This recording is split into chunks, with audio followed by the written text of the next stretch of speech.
On the surface, my life looked perfect. I was a high-powered lawyer, married to a man I loved, with a brilliant 9-year-old daughter who was my entire world. For years, I played the part of the good daughter-in-law. I bit my tongue at family dinners, swallowed the little slights from my in-laws, and always kept the peace. Then I came home from a work trip 3 days early. I found my daughter, my sweet, adopted daughter, home alone, on her hands and knees, scrubbing the vast kitchen floor with a tiny brush. It was her punishment. My in-laws had taken their real granddaughter to an amusement park for the day. In that moment, something inside me didn't just break, it turned to solid ice. I didn't scream. I didn't cry. I just made a quiet promise to my little girl and to myself that they would regret this deeply. This is the story of how a mother's love, when pushed too far, becomes the most patient and devastating weapon of all. If you're ready for a story of quiet justice and epic family revenge, you're in the right place. Make sure to like this and subscribe so you don't miss a single chapter as it unfolds. And in the comments below, let me know what city you're reading from. I'd love to see where you all are. The lie of our family was polished to a high shine, much like my mother-in-law's silverware. Every Sunday, we'd sit around the heavy mahogany table in Richard and Carol Harrison's cavernous dining room, performing our roles in a play only I seemed to realize was a tragedy. The air, thick with the scent of rosemary-crusted roast beef, was always heavier with the words left unsaid. "Elara, darling, you look exhausted," Carol said, her voice a symphony of feigned concern. She passed the gravy boat, her movements precise. Her eyes, the same cool gray as her son Mark's, swept over my silk blouse. "All those hours at the firm. I do hope you're not neglecting your duties at home." I smiled, a placid, practiced expression I had perfected over a decade. "We're managing just fine, Carol. The partner's track is demanding, but it's what I've worked for." "Of course, dear," she murmured, turning her laser-like attention to her granddaughter. "Chloe, sweetheart, show Grandpa what you drew in school."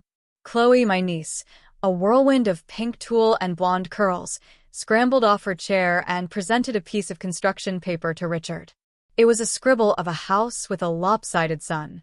He boomed with laughter, a sound that always seemed to take up too much space. "A masterpiece. Look at this, Mark. An architect in the making. Just like her old man," he said, winking at his other son, David. From beside me, my daughter Lily, all of 9 years old, watched the exchange with quiet intelligence. Her dark hair was pulled back in a neat braid, and her copy of the Phantom Toll Booth was resting on her lap beneath the table. "I finished my book report on Marie Curie, Grandpa," Lily offered softly, her voice a small bird in a room of thunder. She discovered 2 elements. They named one polonium, after her home country of Poland. Richard grunted, taking a large bite of potato. "That's nice, sweetheart. Very smart." His attention had already shifted back to Chloe, who was now demanding a second helping of dessert before she'd even finished her first. Mark reached under the table and gave my hand a gentle squeeze. It was his signature move, the silent apology, the plea for patience. He loved me. He adored Lily. But he had been raised in the shadow of his parents' overwhelming personalities, and a part of him would forever be the little boy seeking their approval. He saw their behavior as a set of unfortunate quirks, like a trick knee or a tendency to misplace their keys. I saw it for what it was, a deliberate, systematic erosion of my daughter's place in this family. Lily was adopted.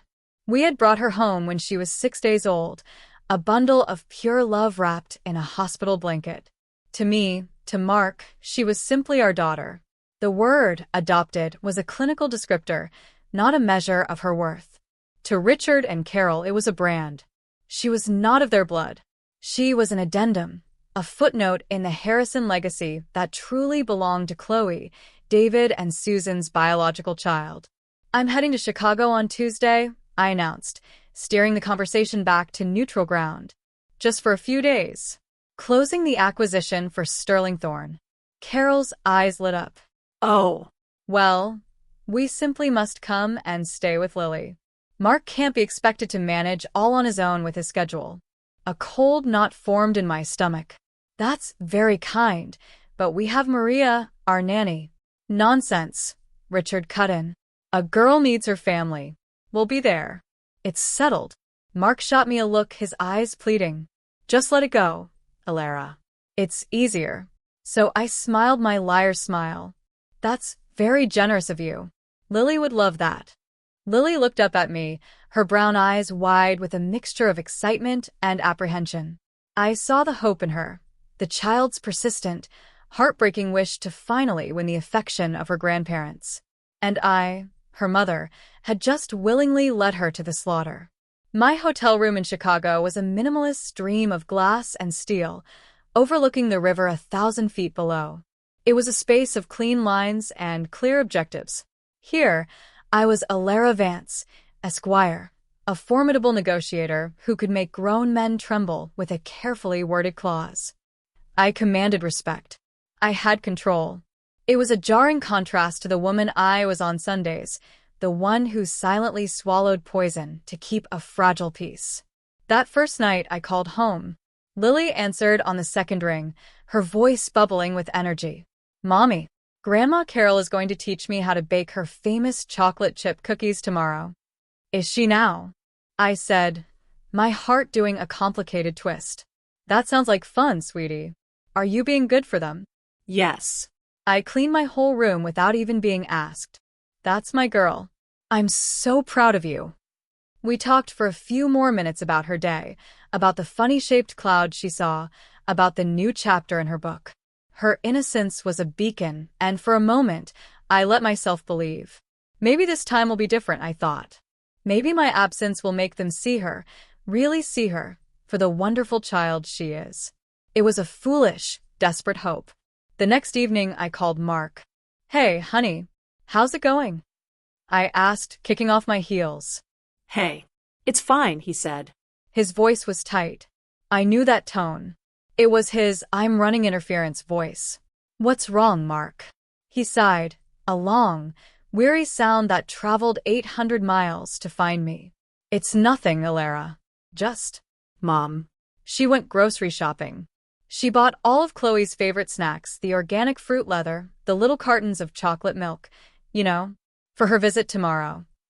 Okay, I prompted, though I already knew where this was going. She forgot to get the raspberry yogurt Lily loves. I mentioned it, and she said Lily has a sweet enough tooth already and that she shouldn't be so picky. My knuckles were white where I gripped my phone. 1,000 cuts. 1,000 tiny dismissals that, when pieced together, spelled out a single, ugly word. Unwanted. It's not about the yogurt, Mark. I know, he said quickly. I know it's not. I went out and bought some for her. It's fine. I handled it. Don't let it ruin your trip. Just focus on your deal. Don't read into it. Don't make a scene. Keep the peace. I could hear the words he wasn't saying. I thought of a birthday party 3 years ago. Chloe had received a custom-built dollhouse from Richard and Carol, a miniature replica of their own home. Lily had received a gift-wrapped book from their dusty study, one I knew for a fact had been sitting on their shelf for 20 years. When I tried to gently point out the disparity to Mark later, he'd said, they're just old-fashioned, Alara. They don't know what girls like anymore. But they knew what Chloe liked. Okay, Mark, I said, my voice flat. I have an early meeting. I'll talk to you tomorrow. I hung up and stared out at the glittering Chicago skyline. The city was a sprawling, indifferent giant. I felt a profound sense of isolation, a feeling that I was the sole guardian at the gate of my daughter's heart, and I was failing. The Sterling Thorne acquisition was supposed to be a marathon, a week-long slog of conference rooms and lukewarm coffee. But on Wednesday morning, something shifted. The opposition, a bloated private equity firm from New York, blinked. I saw the opening, a hairline fracture in their argument, and I drove a wedge into it with relentless precision. By 4 p.m., they had folded. The deal, which was projected to take until Friday, was done. A wave of triumphant exhaustion washed over me. We had won. My team was jubilant, already making plans for a steak dinner and expensive champagne. All I could think about was home.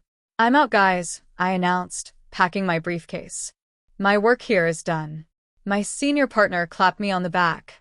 "Vance, you're a shark. Take the rest of the week. You've earned it." The flight was a blur. I booked it from the back of a taxi, my fingers flying across my phone screen.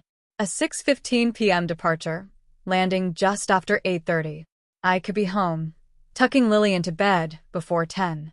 The thought was a physical pull, a gravitational force dragging me eastward. I sent a quick text to Mark. "Thinking of you both. Can't wait to be home." I didn't tell him I was already on my way. I wanted to see Lily's face light up with a real surprise, a purely happy one, untainted by the complex politics of our family. As the plane descended over the familiar quilt of suburban lights, a deep, primal sense of rightness settled over me. This was where I belonged. Not in a boardroom, but in the small, sacred world I had built with my husband and my daughter. The world I had to protect. The taxi ride from the airport was quiet. I watched the familiar landmarks slide by, the movie theater, the town green, the old oak tree at the corner of our street. A gentle rain had started to fall, slicking the asphalt and making the streetlights glow with a soft halo. I felt a surge of love so powerful it almost hurt. I was coming home to my little girl. I paid the driver and pulled my roller bag up the stone walkway, my keys already in my hand. The house was dark, except for a single, stark light on in the kitchen. Mark's car was in the driveway, but Carol's was gone. They must be out, I thought. Maybe they took Lily for ice cream. I slid the key into the lock, a smile already forming on my lips. The door swung open into silence. And a smell. It wasn't the warm, welcoming scent of home. It was the sharp, chemical odor of industrial-grade lemon cleaner. It was the smell of erasure. The silence in the house was absolute. It wasn't a peaceful quiet. It was an empty one, a void where the sounds of a family should have been.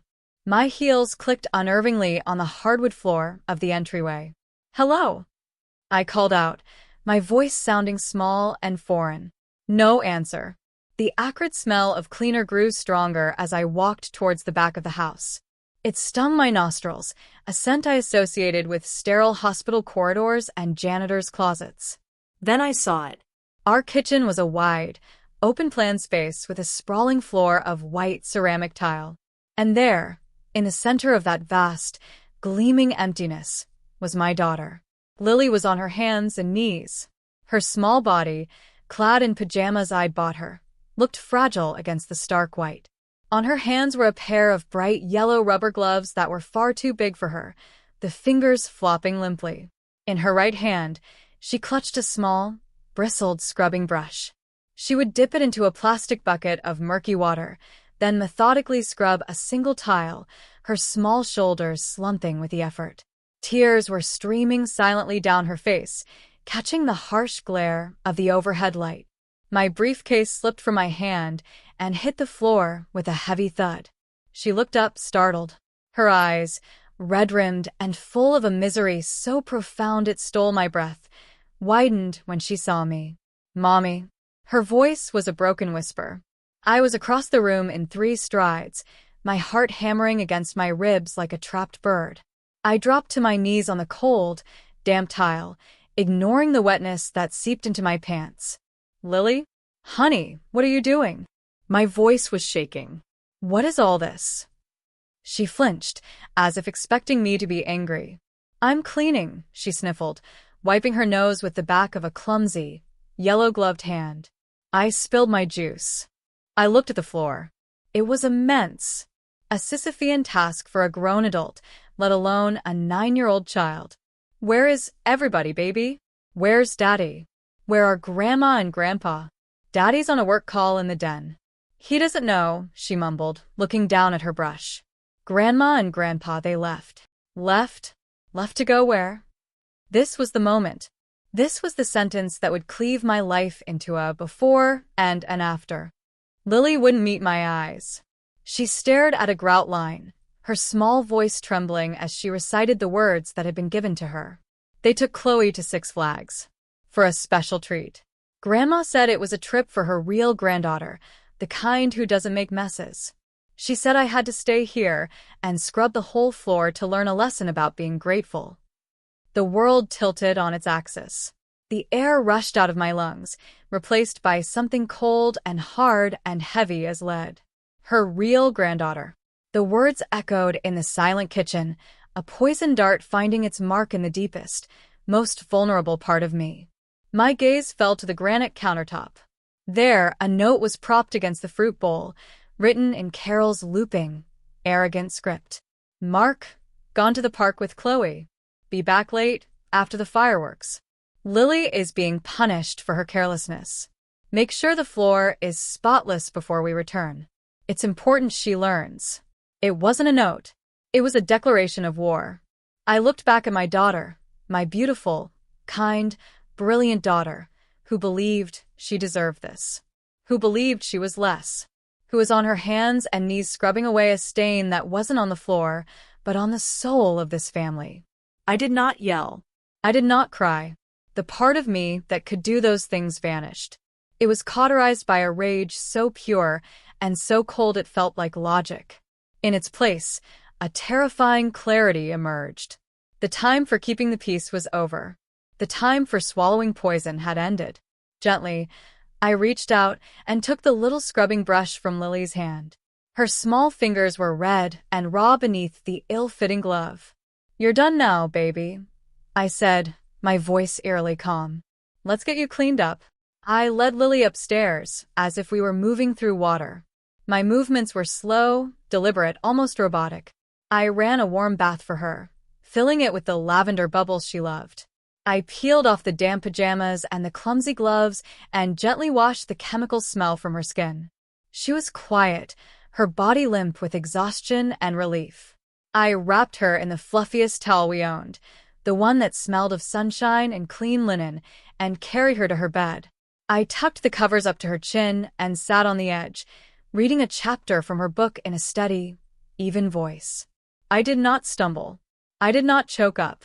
I was a machine built for this single purpose, to comfort my child. She fell asleep halfway through the second page, her dark lashes fanned out against her pale cheek.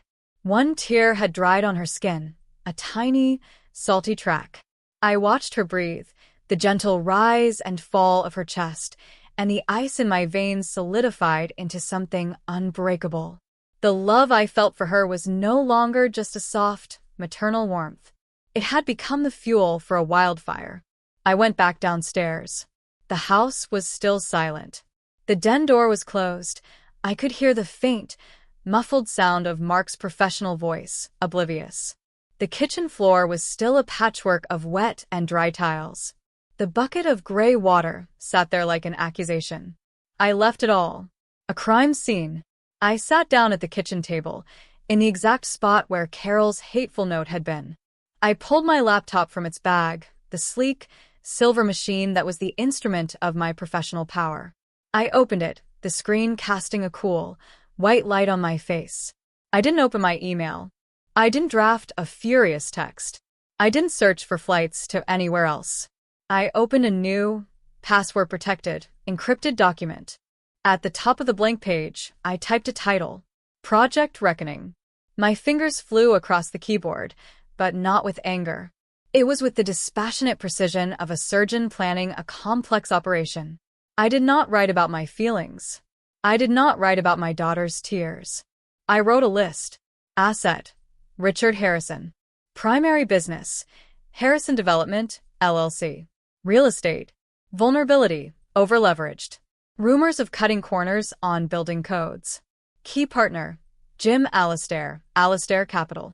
Jim's wife, Margaret, sits on the museum board with Carol. Asset, Carol Harrison. Primary power base, the Harrison Family Foundation, chairwoman. Source of social standing and public image. Vulnerability, vanity. A desperate need for public adoration. I began to map it out. A web of finances, social connections, and fragile egos. I am a lawyer. I know how to find the cracks in a foundation. I know how to dismantle a structure, piece by piece, until the entire edifice collapses under its own weight. They had left my 9-year-old daughter alone to scrub a floor as punishment. They had used the word real as a weapon to wound her. They thought I was a quiet, accommodating woman who could be easily managed. They were about to learn who I really was. By the next morning, my phone wouldn't stop ringing. But it wouldn't be me they were calling. It would be their lawyers, their partners, their friends, and it would be too late. The quietest reckoning had already begun. The sound of the garage door rumbling open was my cue. I smoothed down my blouse, my heart beating a slow, steady rhythm, like a war drum. I had spent the last hour coaching Lily not on lies, but on a specific kind of truth. If Grandma asks if you learned your lesson, you say yes. You don't have to say what the lesson was. The lesson, I had told her, was that we don't let people treat us poorly. It was a lesson for both of us. The back door burst open, and the Harrison storm made landfall. Richard and Carol entered first, followed by my brother-in-law David, his wife Susan, and their daughter Chloe, who was clutching a giant, neon-pink unicorn that was likely leaking stuffing. They were loud, flushed with the highs of overpriced food and the smug satisfaction of a day spent in manufactured joy. Carol's eyes landed on me, then swept the kitchen. She noted the still damp bucket and brush I'd strategically left by the sink. "Oh, Alara, you're back early." A pleasant surprise. Her voice was high and brittle. I do hope Lily managed to finish her little chore. Perhaps I was a bit harsh, but children in this day and age have to learn that actions have consequences. It was a masterclass in non-apology. It was my fault for being too sensitive, Lily's fault for being careless, and her duty to correct us both. The old me, the woman from 24 hours ago, would have felt a surge of hot anger, her throat tightening with words she'd swallow for the sake of peace. That woman was gone. I gave her a small, serene smile. "It's all right, Carol. I understand. She's a child, and she's learning." My placid agreement seemed to momentarily short-circuit her. She had come and braced for a fight, for tears, for the drama she secretly craved. My calm acceptance was a language she didn't speak. Richard, however, took it as a sign of surrender. "Exactly," he boomed, setting a bag of greasy churros on the counter. "Toughens them up. Can't have them growing up soft." Mark emerged from the den, his face a mask of relief. He saw my calm demeanor, he saw his parents' blustering confidence, and he thought the fire was out. He shot me a grateful look across the room, mouthing the words, "Thank you." He had no idea he was thanking me for sharpening the blade. "Well, we're exhausted," Susan announced, wrangling the giant unicorn. "Chloe is all wound up on sugar." They bustled around for a few more minutes, a chaotic whirlwind of self-importance, before finally gathering their things to leave. At the door, Carol patted my arm, a gesture of magnanimous forgiveness. "I'm glad you're not holding a grudge, dear. It's so important for the family to stick together." "Of course," I said, my voice smooth as glass. "Family is everything." After they left, the house fell into a profound silence. Mark started to speak, to offer his analysis of how it all worked out, but I held up a hand. "I'm just going to get Lily ready for bed," I said, my tone leaving no room for discussion. Upstairs, I found Lily sitting on her bed reading. She looked up at me. "I told her I learned my lesson, Mommy." "Good girl," I said, kissing her forehead. "What did you learn?" "That you'll always come home," she said simply. Later, after both Lily and Mark were asleep, I went back to the kitchen. I picked up the bucket of filthy, lemon-scented water.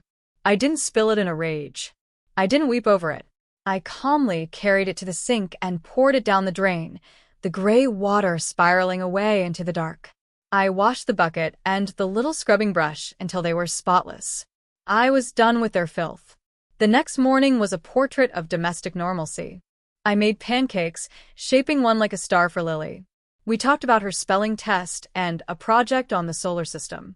The conversation was easy and light, a pocket of warmth I held onto like a precious coal, fuel for the cold work ahead. After I dropped Lily at school and watched Mark's car pull out of the driveway, my own performance began. I went to my home office, closed the door, and sat at my large oak desk. The Project Reckoning file was open on my screen. It was time to make the first move. I dialed a number from memory. It rang twice before a familiar, dry voice answered.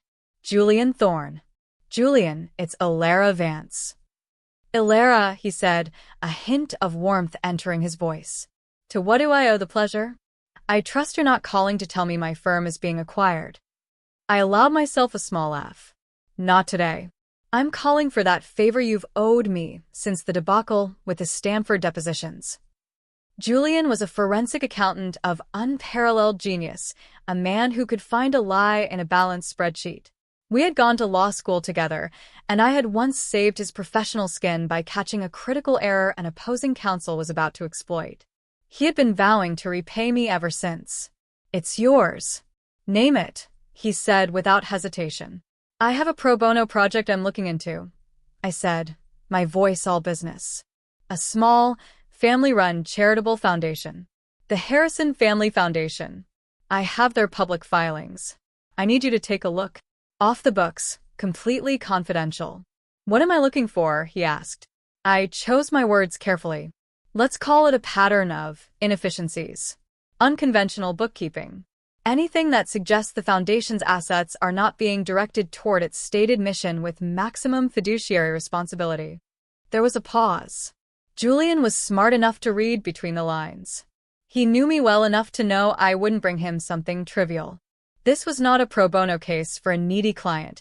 This was personal. Understood, he said, his voice now crisp and professional. Send me what you have. I'll treat it with the utmost discretion. How soon do you need it? Yesterday, I said. I'll have something for you within 48 hours. After we hung up, I created a new, encrypted email account and sent him the files. Years of tax returns, donor lists, and annual reports I had downloaded from public databases. I attached the notes I had made, highlighting the board members and their connections to Richard's business. The digital seeds of their destruction were sown. I leaned back in my chair, staring at the screen. There was no exhilaration, no glee. There was only a quiet, grim satisfaction. I was no longer a wife or a daughter-in-law in this equation. I was legal counsel for the prosecution. My in-laws were the opposition. And I had never, ever lost a case I was determined to win. That evening, Mark came home with a bouquet of lilies. My lilies. The irony was so thick I could have choked on it. He was trying, in his own way, to mend the tear in our family fabric, oblivious to the fact that I was the one holding the shears. I was thinking, he said, setting them in a vase. We can't keep going on like this. The tension. It's not good for Lily. It's not good for us. I waited, my expression neutral. I think we should try family therapy, he announced, as if he'd discovered the solution to world peace.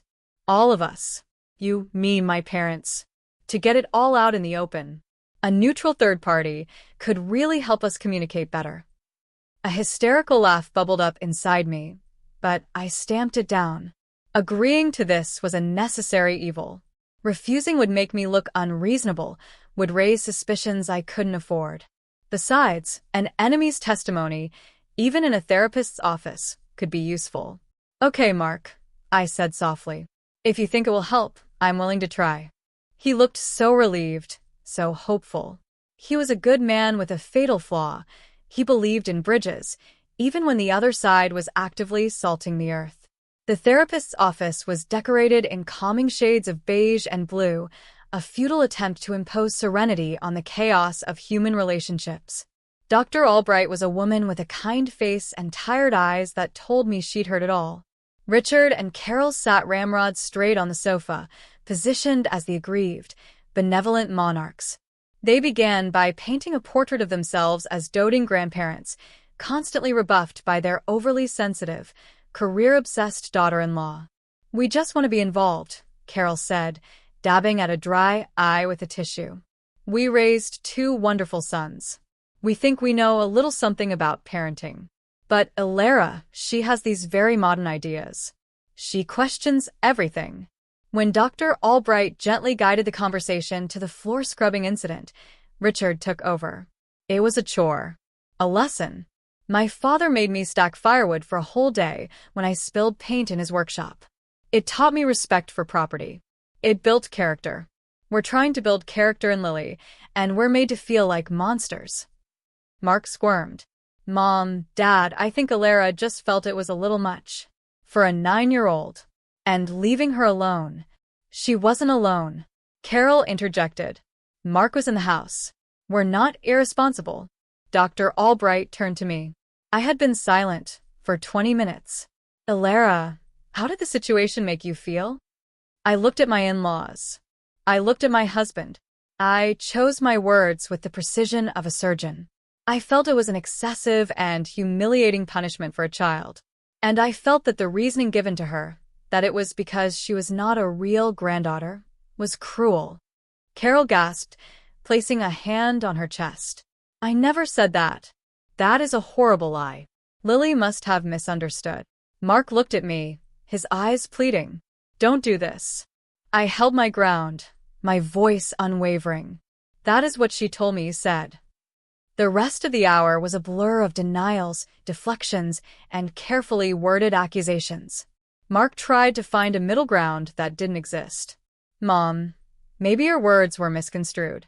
Alara, maybe Lily was upset and exaggerated. He was building a bridge in the middle of a hurricane.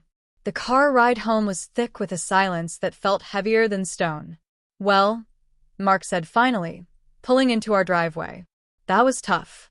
But it's a first step. We got some things out on the table.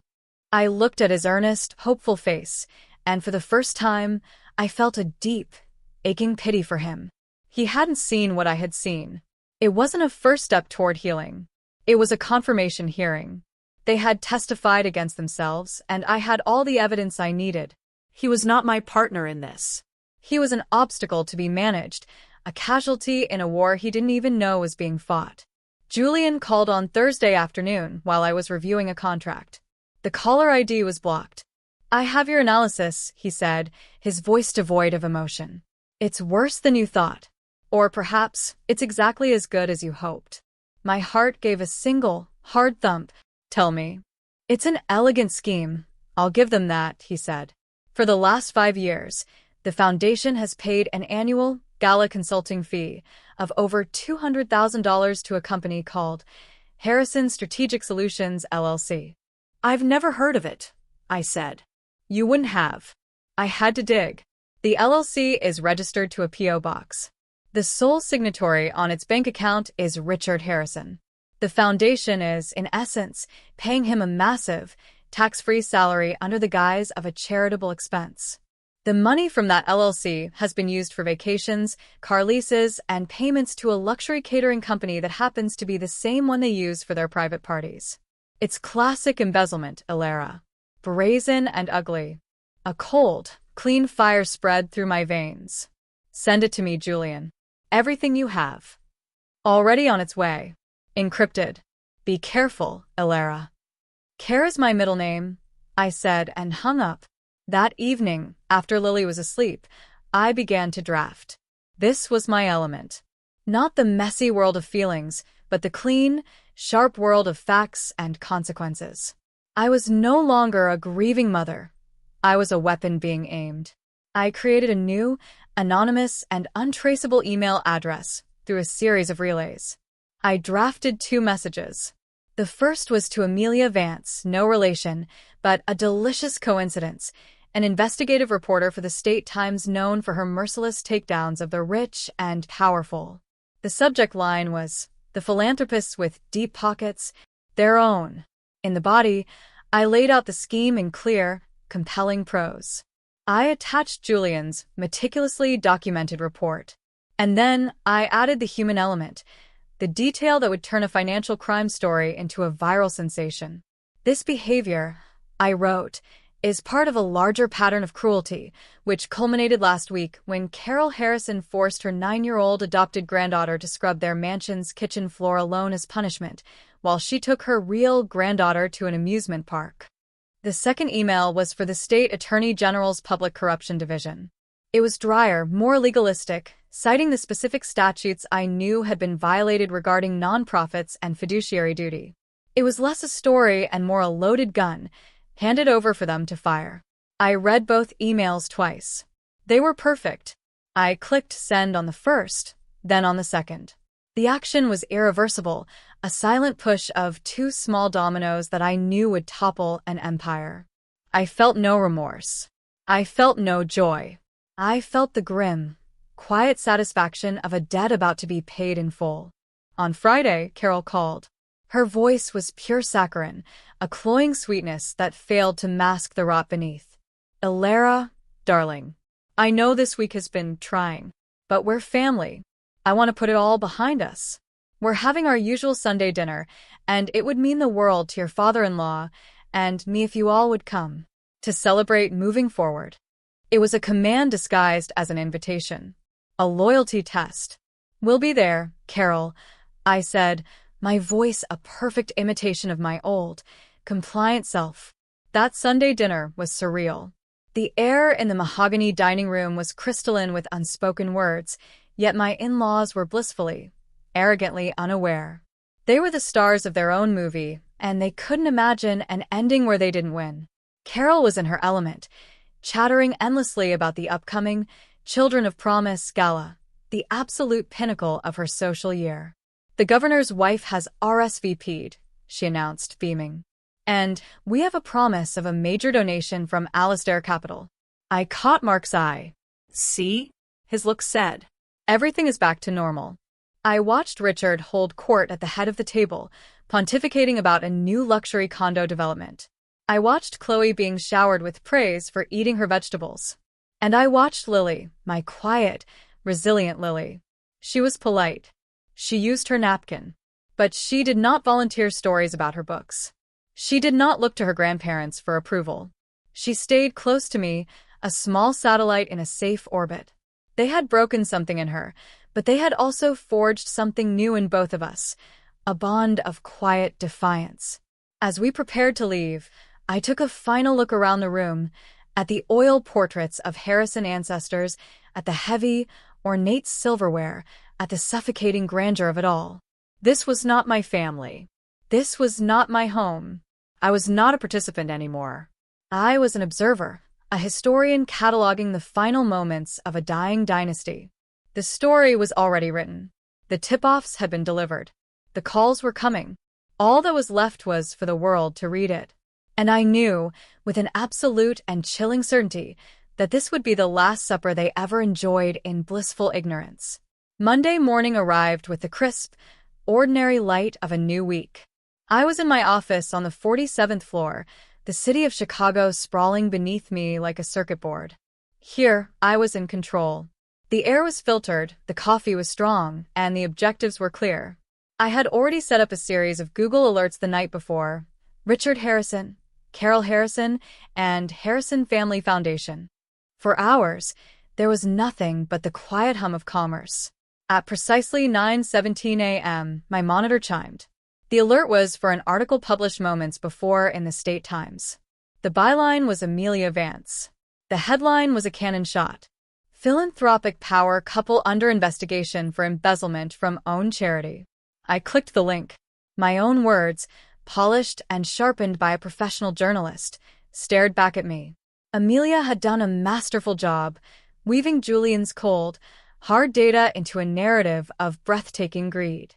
She detailed the Shell LLC, the inflated consulting fees, the vacations disguised as research. But the masterstroke, the element that elevated the story from a dry financial crime to a human tragedy, was the final paragraph.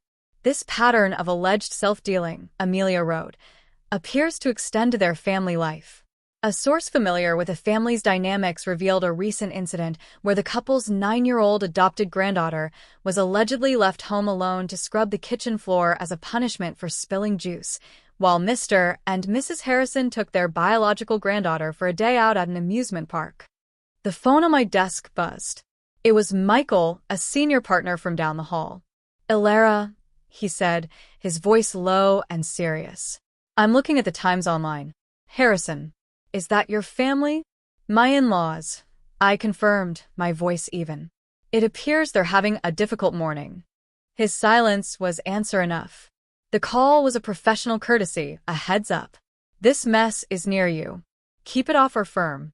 As soon as I hung up my cell phone, sitting face down on my desk, began to vibrate violently.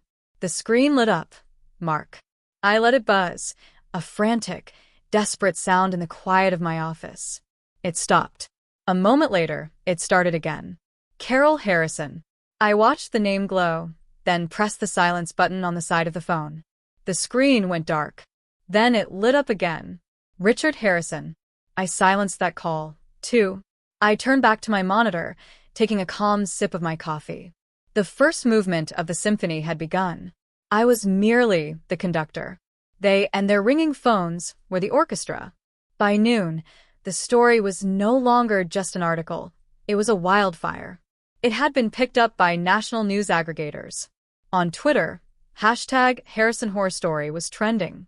The cold, corporate nature of the embezzlement was one thing, but the image of a little girl scrubbing a floor while her cousin went to a theme park, that was the detail that ignited pure, unadulterated public rage. People weren't just sharing the article. They were commenting with a fury I found both terrifying and validating. Monsters hiding behind a charity. I hope they take every penny back and give it to that poor little girl. The real granddaughter? What century are these people from? The first real consequence landed in my inbox, not as a direct assault, but as a forwarded email from a friend on the museum's mailing list. It was a sterile, corporate-speak announcement. The Museum of Contemporary Art announces that Carol Harrison will be taking an immediate leave of absence from her position on the Board of Trustees to attend to a personal family matter. She hadn't taken a leave. She'd been pushed out. I imagine the phone call she must have received, the terse, uncomfortable conversation with the board chairman, a man with whom she'd shared champagne at a dozen galas. Her social currency, so carefully accrued over decades, had just been declared worthless. Next came the gala. A friend on the Children of Promise committee texted me a screenshot of the email that had just gone out to all major donors. Due to unforeseen circumstances, the Children of Promise gala scheduled for next month has been postponed indefinitely. Postponed. A polite fiction for canceled in disgrace. Carol's crowning social achievement had evaporated into thin air. For Richard, the blows were less public but more substantial. A business acquaintance, the head of a construction supplier, sent me a text. "Ilara, saw the news about your father-in-law. Brutal. Just wanted to let you know we're officially pulling our bid for the waterfront project. Too much heat." I watched it all unfold from the cool, detached altitude of my office. I was a general on a hill, watching my artillery land exactly where I'd aimed. I felt no savage glee, no thrill of victory. I felt the grim, profound satisfaction of a balanced equation. This was the logical, inevitable result of their actions. This was simply the math. The story dominated the local news cycle for 2 full days. On Wednesday morning, the second, more powerful shockwave hit. The state attorney general's office, likely besieged by reporters waving my anonymous tip, held a press conference. They officially announced a full-scale investigation into the Harrison Family Foundation and its parent company, Harrison Development, LLC. That single announcement transformed the story from a media scandal into a legal and financial catastrophe. This was no longer just about bad press. It was about subpoenas, frozen assets, and the very real possibility of criminal charges. The call I'd been expecting from Mark finally came late that afternoon. He didn't sound frantic anymore. He sounded broken. "Ilara," he began, his voice raspy. "It's over." "What's over, Mark?" I asked, keeping my voice neutral. "Everything. Jim Alastair called my dad this morning. Alastair Capital is pulling out of the waterfront deal. Completely. He said his wife, Margaret, was humiliated at her book club because of the museum news. He said they can't be associated with an ongoing federal investigation." I remained silent, letting him fill the space. "The bank had a clause tied to Alastair's involvement," he continued, his voice cracking. "They're calling in the primary loan. We have 90 days to pay back $12 million, or they seize the asset. We don't have it, Ilara. We can't get it. The company is ruined. Everything my father spent 50 years building, it's gone. We're going to lose the company. We're going to lose the house." He paused, and I could hear the desperate hope in his next question. "What do we do?" The we was telling. He was still part of them. He still saw their crisis as his own. "There is no we, Mark," I said, my voice quiet but firm as steel. "There is you and me and Lily. And then there are your parents. This is the consequence of their actions. It has nothing to do with us." "Nothing to do with us?" he practically shouted. "It's my family. My name." "They decided we weren't family when they left our daughter alone with a scrubbing brush," I retorted, the coldness in my voice finally showing a razor's edge. "You have a choice to make, Mark. Them or us. But you can't have both. Not anymore." I ended the call, leaving him in the echoing silence of his shattered world. David and Susan Harrison had built their life on a foundation of sand, and the tide was coming in. Their McMansion in the newer, flashier suburb, Chloe's equestrian lessons, Susan's twice-weekly spa days, it was all funded by a generous salary from Harrison Development and a steady stream of gifts from Richard and Carol.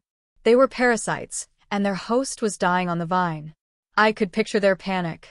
I imagined them sitting in their oversized family room, the television blaring news reports about their own family, watching their future dissolve in real time. The illusion of their wealth was just that, an illusion. And the people who powered it were now toxic assets. David, unlike Mark, was not burdened by loyalty. He was a creature of pure self-interest. Sometime on Thursday, he made the call that would sever the family completely. He called Amelia Vance. On Friday morning, a follow-up story appeared in the State Times. The headline was devastating. Source confirms years of financial abuse, toxic dynamics in Harrison family. The article was a masterpiece of character assassination, and it could only have come from an insider. It quoted an anonymous source close to the family who was deeply troubled by the direction Richard and Carol had taken. The source confirmed Richard's arrogance in business, detailing a past deal where he'd allegedly boasted about cheating a partner. It confirmed Carol's obsession with social status. But the most damning parts were about Lily. "This wasn't a one-time thing," the source was quoted as saying. "Lily was always treated as less than. At holidays, Chloe would receive lavish, expensive gifts, while Lily would often get a token item, something that felt like a complete afterthought. My wife and I tried to compensate, but the message from her grandparents was clear. She was not one of us." It was a brilliant, treacherous move. David had not only thrown his parents under the bus, he'd backed it up over them, then set it on fire. He had painted himself and Susan as helpless bystanders, fellow victims of his parents' toxicity, hoping to curry favor with the public and distance himself from the financial wreckage. He had sacrificed his own parents to save his country club membership. It was the ultimate betrayal. And it was proof that the entire family tree was rotten to its core. They came on Saturday afternoon. I saw their car, a Lexus they would likely soon lose, pull into my driveway. I met them at the door before they had a chance to ring the bell. Mark was out with Lily at a friend's birthday party. It was just me. As it should be. They looked like ghosts of their former selves. Richard's face was sallow and sunken, his usual blustering confidence replaced by a hollow-eyed fury. Carol's makeup couldn't hide the dark circles under her eyes or the frantic, hunted look in them. They bypassed any greeting. Richard's voice was a low growl. "Why?" It wasn't a question. It was an accusation. "After everything we've done for you," Carol chimed in, her voice trembling with rage. "We gave you a family. We welcomed you. We treated that girl like our own. And you do this? You destroy us." The dam inside me didn't break. It was dismantled, piece by piece, revealing the cold, hard truth it had held back. I didn't raise my voice. I didn't have to. "You welcomed me?" I began, my voice dangerously soft. "You're right. You welcomed me with a decade of backhanded compliments about my career, with constant implications that I was a less than adequate mother, with an endless parade of affection for one grandchild and dismissive platitudes for the other." I took a step forward, forcing them a step back on my porch. "You want to talk about what you've done?" I continued, my voice gaining a chilling precision. You gave Lily a secondhand book for her 6th birthday after giving Chloe a dollhouse that cost more than my first car. You consistently forgot her favorite foods, her allergies, the name of her best friend. You have systematically, for her entire life, treated her not as your granddaughter, but as an inconvenient footnote to your precious bloodline. You have spent 9 years trying to teach her that she is worthless. I let the words hang in the air, then I delivered the final, fatal blow. You ask me why this happened. You think I destroyed you. I didn't do anything but hold up a mirror. You did this. You did this when you decided that a spilled glass of juice was a crime worthy of making a child scrub a floor on her hands and knees. You did this when you got in your car and drove away, leaving her alone in a big, empty house. You did this when you taught her that the word real could be used as a weapon. Their faces were slack with shock, their righteous anger drained away, leaving only the ugly, naked truth. Everything else, I said, my voice dropping to a near whisper. The news, the investigation, the money, your friends, that's not my revenge. That's the consequence. You don't see this as the result of your own cruelty. You see it as a betrayal, which tells me you've learned absolutely nothing. I looked from Richard's ashen face to Carol's trembling lips. They were broken. There was no defense. No argument left. Consider this a receipt, I said, for all the pain you've inflicted. It is paid in full. Now get off my property. I stepped back inside and closed the door on their shattered faces, the solid click of the lock sounding the final, triumphant note in the symphony. Mark and Lily returned just as dusk was settling, casting long shadows across the lawn. Lily ran into the house, bubbling with the joyous energy of a 9-year-old who had just spent 3 hours at a bouncy castle party, her pockets full of cheap party favors and her face smeared with chocolate frosting. Mark followed, his own face a portrait of weary anxiety. He stopped short in the entryway, his eyes scanning my face. He could feel the charged stillness in the air, the ozone crackle after a lightning strike. What happened? He asked, his voice low. I saw my parents' car pulling away as we drove up. They looked undone. I didn't recount the conversation. I didn't need to relive the vitriol or the victory. That part was over.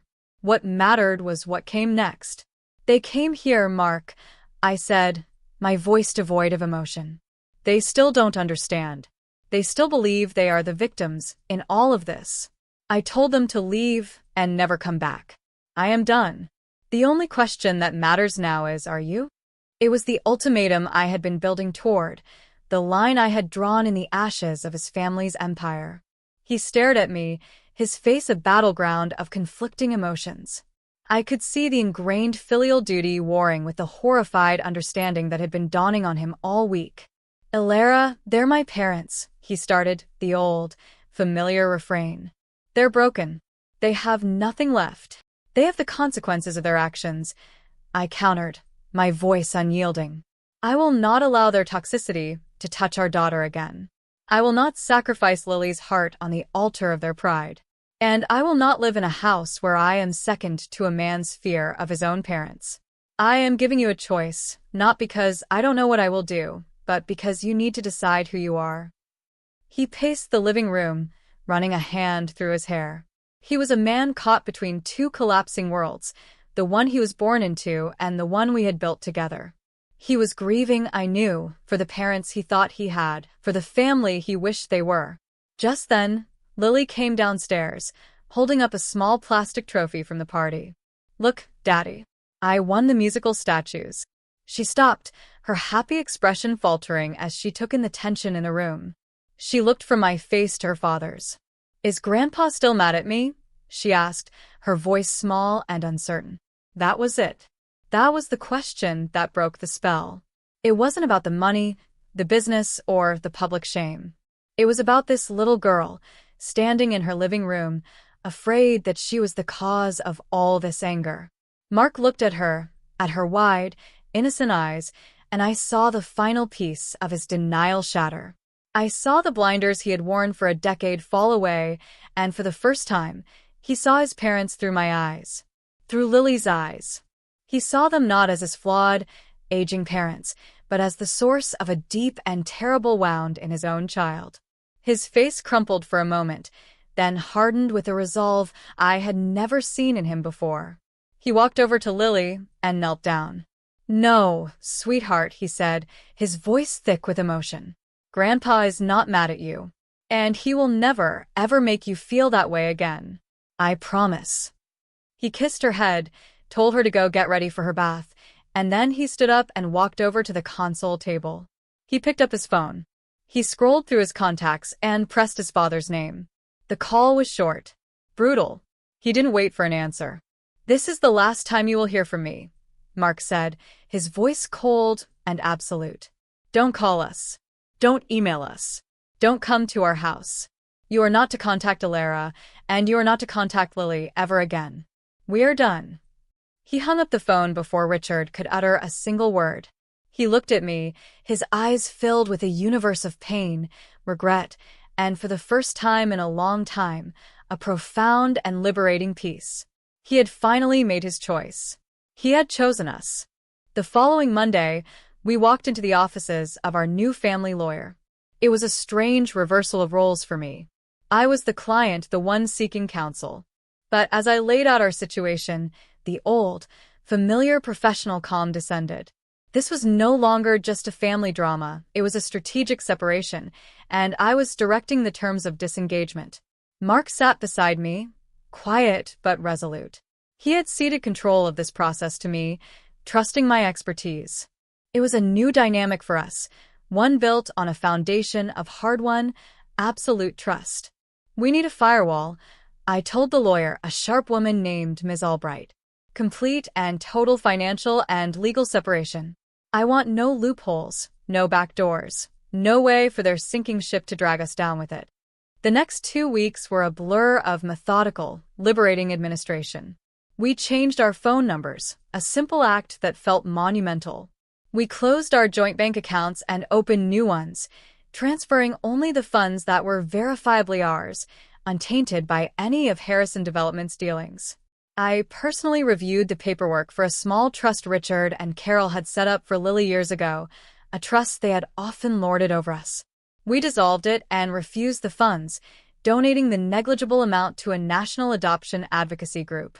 It was a symbolic severing of their last financial tie to my child. The biggest step was putting our house on the market. "Are you sure?" Mark asked one evening, looking around at the living room where we'd brought Lily home from the hospital. "I'm positive," I said, walking into the kitchen. I looked at the vast expanse of white tile floor, the scene of the crime. "This house, this kitchen, it's haunted, Mark. We can't heal here. The ghost of what they did will always be in this room." He nodded, his eyes filled with a sad understanding. "You're right." Selling the house wasn't just a practical decision, it was a cleansing ritual. Every legal document we signed, every form we filled out, felt like another chain breaking. We were methodically, painstakingly, buying our freedom. The last week in the house was spent among a sea of cardboard boxes. But unlike the last time I had been surrounded by cleaning supplies, this was a joyful, collaborative effort. The act of packing up our lives became a form of therapy. I found Mark in his old study, packing books. He held up a framed photo of him and David as teenagers, standing with their father by a lake. He looked at it for a long moment, then calmly placed it in a box labeled Donate. "I'm so sorry I didn't see it, Alara," he said quietly, not looking at me. "For so long, I didn't let myself see it. It was easier to believe you were being sensitive than to believe my own parents were being cruel." "We see it now," I said, coming up behind him and wrapping my arms around his waist. "That's what matters." Lily was an active, happy participant in the move. She was put in charge of her own room, and she attacked the task with a solemn importance, carefully wrapping each of her porcelain animal figurines in newspaper. Her lightness, her complete lack of malice or resentment, was the clearest sign that we were doing the right thing. Children are resilient, but only when they are given a safe space to be so. We were finally building that space for her. The house we bought was a 40-minute drive away, in a town with better schools and a quieter, less pretentious atmosphere. It was smaller, a 1960s colonial with charming, slightly crooked floors and a backyard that was more weeds than grass. It was imperfect and real and utterly wonderful. The kitchen was half the size of our old one, with warm, honey-colored butcher block counters and a large window over the sink that looked out onto an old maple tree. It was a room for making pancakes and spilling flour and laughing about it. It was a room with no ghosts. On our first night, before the moving truck with our furniture arrived, the three of us sat on the floor of the empty living room.